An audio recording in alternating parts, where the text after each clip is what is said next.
শীতকালে কত কিছু খেতে ইচ্ছা করে, তাই না? আজ যেন ভীষণ মেথি চিকেন খেতে ইচ্ছে করছিল। চলুন বানিয়ে নিই। একটা বড় বাউলের মধ্যে ভালো করে চিকেন ধুয়ে সেখানে নুন, হলুদ আর কাশ্মীরি গুঁড়ো মির্চ দিয়ে মাখিয়ে সেটা ম্যারিনেট করে রাখতে হবে 30 মিনিটের জন্য। শীতকাল, তাই আমি ফ্রিজে রাখিনি, আমি এটা নর্মাল রুম টেম্পারেচারে রেখেছি। এরপর পেঁয়াজগুলো স্লাইস করে কেটে কেটে নেওয়ার পরে বাটিতে রেখেছি। মেথি শাকগুলো কেটে নিয়ে তারপরে সেটা ভালো করে ধুয়ে রেখে দিলাম। এরপর ফ্রাইং প্যানের মধ্যে খানিকটা ভেজিটেবল অয়েল নিয়ে পেঁয়াজ কুচিগুলো ছেড়ে দিলাম। পেঁয়াজ কুচিগুলো ছাড়ার পরে সেটাকে খুব একটা ভাজবো না, একটু নরম হয়ে আসলে তারপরে সেটাকে বাটিতে তুলে রেখে দেব।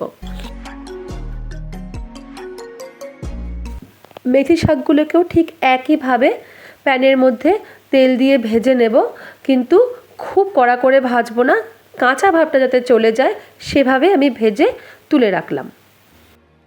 এবার বাটির মধ্যে যে রাখা পেঁয়াজগুলো ছিল ভাজা, সেখানে দই দিলাম। কয়েক চামচ দই দিতে হবে, আমি যেমন 5 চামচ দই দিয়েছি।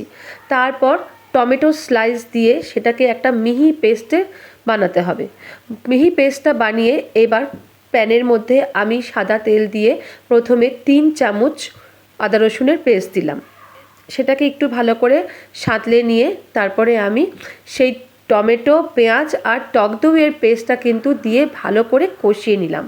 এরপরে পরিমাণ মতো হলুদ, জিরে, ধনে, কাশ্মীরি গুঁড়ো মির্চ সব দিয়ে, হ্যাঁ অবশ্যই নুন দিতে হবে, নুন দিয়ে ভালো করে কষিয়ে নিতে হবে। আমি এখানে কিছু টমেটো স্লাইস রেখে দিয়েছিলাম, যেটা আমি পেস্টের মধ্যে দিয়ে নিয়েছিলাম। তেল ছেড়ে দিলেই তার মানে মশলা কষে গেছে। এবার মাংসের টুকরোগুলো আস্তে আস্তে দিয়ে তারপর খুন্তি দিয়ে ভালো করে নাড়াচাড়া করলাম।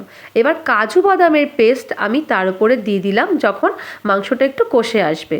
তারপরে আবার কষালাম, কষাতে কষাতে যখন ভালো করে সেদ্ধ হয়ে গেল, এরপর গরম মশলার গুঁড়ো দিলাম এবং একটু জল দিলাম।